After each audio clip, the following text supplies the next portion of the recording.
पटना में हुआ है बड़ा हादसा। छठ के दिन भगदड़ मची इस पुल पर। ये बांस का पुल जिसकी आप तस्वीर देख रहे हैं, दिन के समय की ये तस्वीर देख रहे हैं आप। जब रात होने लगी तब इस पुल पर हजारों लोग थे। ये पुल है पटना के अशोक राजपथ के बगल में, अशोक राजपथ पर बांकीपुर डाकघर के पीछे अदालतगंज घाट के बगल में। अदालतगंज घाट पर गंगा की मुख्य धारा पर जाने के लिए प्रशासन ने यह पुल बनाया था, नगर निगम ने यह पुल बनाया था ताकि नाले को पार करके, बिल्कुल अदालतगंज घाट पर तो नाला सा बह रहा है, गंगा नदी की मुख्य धारा पर जाने के लिए, पूजा करने के लिए मुख्य धारा पर जो जाना चाहते थे उनके लिए ये बांस का पुल बनाया था प्रशासन ने, ताकि लोग इस बांस के पुल के जरिए मुख्य धारा तक पहुंच सकें। लेकिन हजारों की तादाद में जब लोग पहुंचे और फिर शाम होने लगी, अंधेरा होने लगा, तो इस पुल के टूटने की खबर आई। ये पुल एक तरफ से धंस गया, एक तरफ से ये पुल धंसा तो भगदड़ मच गई तो 15 लोगों की जान चली गई। 14 लोगों की जान जाने की पुष्टि की है पीटीआई ने। शाम करीब 5 बजे ये भगदड़ मची, जब अंधेरा होने को था तब खबर आई कि ये पुल एक तरफ से धंस गया है। भगदड़ मची जिसमें दर्जनों लोग घायल हैं, दर्जन से ज्यादा लोग घायल हैं। अब सवाल ये उठ रहे हैं कि किस ठेकेदार, किस विभाग ने अस्थायी पुल बनाया। अगर जिम्मेदारी नगर निगम की थी, जिला प्रशासन के साथ, तो किस ठेकेदार ने बनाया? पटना पुलिस क्या कर रही थी? इतने सारे लोग हजारों की तादाद में वहां पहुंचने थे, सबको पता था छठ का दिन है, लोग बच्चों के साथ आएंगे, पूजा की सामग्री हाथ में होगी। इतने बड़े हादसे पर क्या राजनीति हो रही है जब लोग ये सवाल उठा रहे हैं कि नीतीश कुमार की सरकार जिम्मेदार है।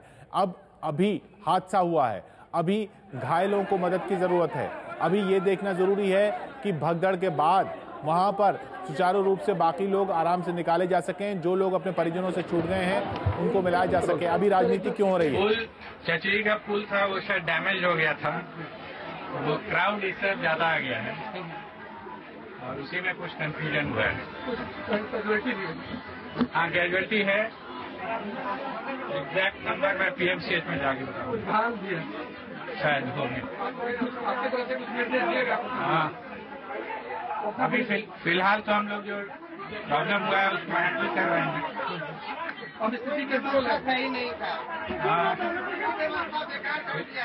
फिलहाल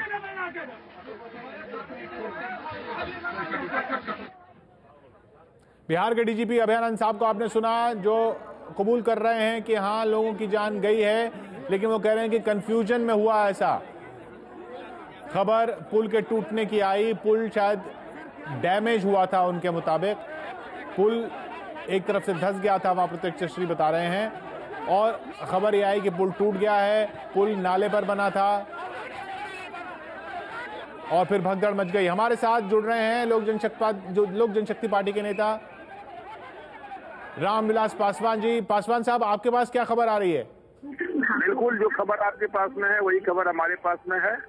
लोजपा के सारे हमारे पार्टी के सत्यानंद शर्मा जनरल सेक्रेटरी हैं, आरजेडी के राम कृपाल यादव भी, सारे लोग वहाँ पहुँच चुके हैं। और जिस तरीके का हादसा हुआ है, ये सरकार का जो है नाकामी का पर्दाफाश कर रहा है। और सरकार को मालूम था छठ का जो है पर्व जो है लाखों की संख्या में भीड़ होती है, और उसके बाद जो है इन्होंने कोई इंतजाम नहीं किया और जाकर के सामने नौटंकी कर रहे थे, घूम रहे थे, स्टीमर पर लोगों को अभिवादन दे रहे थे। तो ये तो बिल्कुल ही सरकार की विफलता है, और इस सरकार को जिसके लिए टोटली कोई जिम्मेवार है तो नीतीश कुमार की सरकार जिम्मेवार है। पासवान जी, अभी दुखद हादसे को अभी कुछ ही वक्त, अभी तो वहां पर लोग घायल हैं, लोग परिजनों से बिछड़े हुए हैं। ऐसे में सीधा सरकार पर हमला बोलने से आपको परहेज नहीं करना चाहिए? क्या परहेज करना चाहिए कि कौन जिम्मेवार है? जो लोग मर गए हैं तो लौट के आ जाएंगे क्या? इससे जो लोग मर गए बेचारे तो लौट के आने वाले नहीं है, उसके लिए कौन जिम्मेवार है? प्रशासन जिम्मेवार नहीं है, तो कुल जनता बनाई है।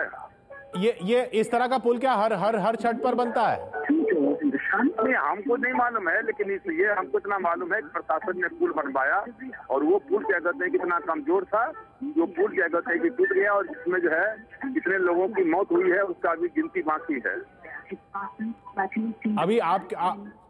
आपके मुताबिक अभी इस वक्त सबसे पहले क्या जरूरी है? नहीं, सबसे पहले लोगों को देखिए, एम्बुलेंस देर से पहुंचा।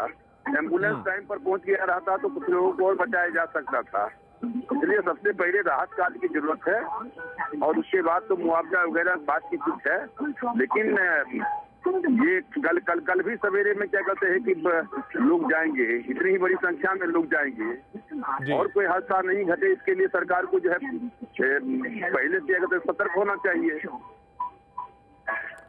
बहुत बहुत शुक्रिया हमसे बात करने के लिए रामविलास पासवान जी। लोक जनशक्ति पार्टी के नेता रामविलास पासवान, जिनका साफ कहना कि लोगों की जान चली गई है, प्रशासन को जिम्मेदार ठहरा रहे हैं, वो नीतीश कुमार को जिम्मेदार ठहरा रहे हैं वो कि इस तरह का पुल कैसे बनाया जब पता था कि लाखों की तादाद में लोग आते हैं छठ के दिन, हजारों की तादाद में लोग वहां पहुंचते हैं।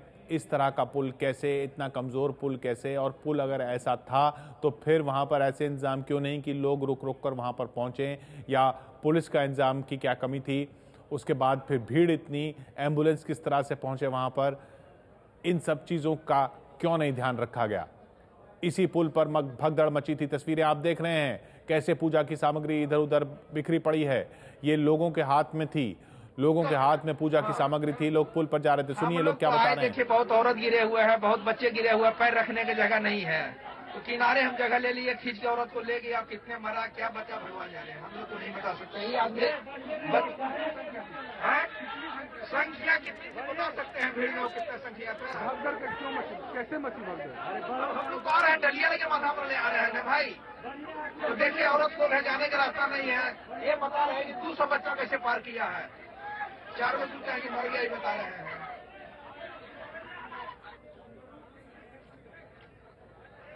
पटना का अदालतगंज घाट पर मुख्य धारा पर पहुंचने के लिए प्रशासन ने बनाया एक पुल और इस पुल के कारण मच गई भगदड़, क्योंकि पुल एक जगह से धंस गया, एक का एक हिस्सा धंस गया। हजारों की तादाद में लोग पुल के जरिए गंगा की मुख्य धारा तक पहुंचने की कोशिश कर रहे थे ताकि वहां जाकर पूजा कर सकें।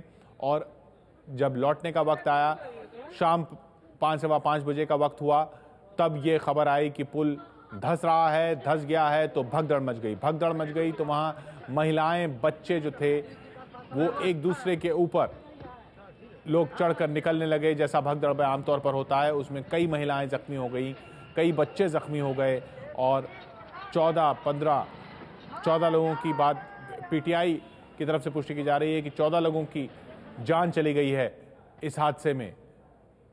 दर्जन भर से ज्यादा लोगों की जान जाने की आशंका है इस पूरे हादसे में। सरकार की नाकामी बता रहे हैं इसे रामविलास पासवान। तो राजनीति भी शुरू हो गई है, इल्जामात भी लग रहे हैं, लेकिन लोगों में भी, राजनीति के साथ साथ ये भी कहना जरूरी होगा कि लोगों में भी प्रशासन के खिलाफ काफी गुस्सा है, क्योंकि सवाल यकीनन बनता है कि इतनी तादाद में जब लोगों ने वहां पहुंचना था तो ऐसा बांस का पुल कैसे बनाया गया और इस बांस के पुल की क्या टेस्टिंग की गई कि इसमें से कितने लोग गुजर सकते हैं। और जब सबको पता है कि छठ के दिन की पूजा, छठ पर्व की पूजा एक खास समय पर होती है, तो उसी खास समय पर ही सब लोग वहां पहुंचेंगे, इसका अंदाजा क्यों नहीं था? किस ठेकेदार ने ये पुल बनवाया, किस विभाग ने ये पुल बनवाया, क्या टेस्टिंग हुई इस पुल की, क्या इंतजामात थे, पुलिस क्या कर रही थी, प्रशासन क्या कर रहा था, पटना निगम की क्या जिम्मेदारी थी? और फिर जब ये हो गया है तो इतने बड़े हादसे पर क्या राजनीति हो रही है? जल्द लौट रहे हैं बने हुए हम इस बड़ी खबर पर। पटना में छठ पूजा में मची भगदड़, लोगों की गई है जान।